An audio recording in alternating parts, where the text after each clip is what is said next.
Elledim tapmadım senin gibi kimin güzel çeşkelerini şiir yüzünden.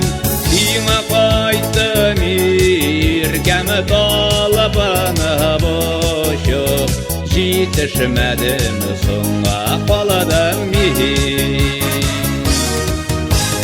Sine kaydım irkem talabını boşup yetişmedim sonra kaladım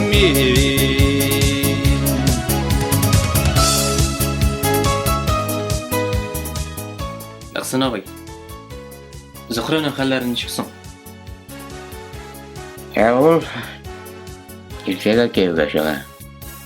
Yetişmedim irken beylegensin sin Tarmaş yollarını başka bilen Kaydı payınlarda süyelip yıladın Sırlarımını bana söyledin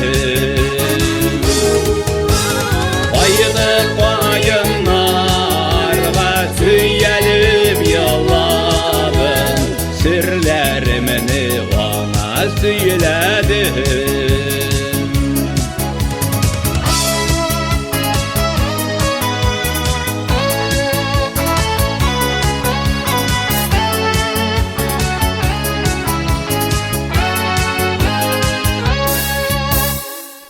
Yaşlarını sürdü Kulağa şeşke tutup Sizini kutlarga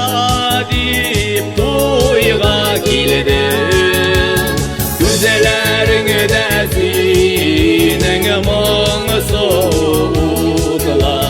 Baya gitti şayanı şakalara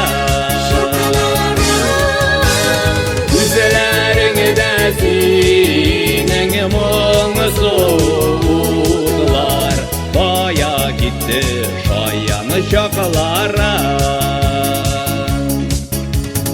İzledim,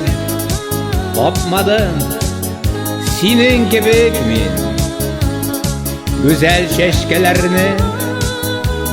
yer yüzünden Güzellerini de senin munsuzlar Baya gitti şayanı şakalara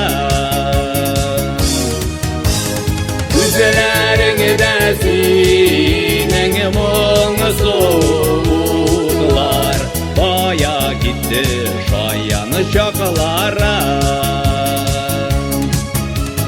Baya gitti şayanı şakalara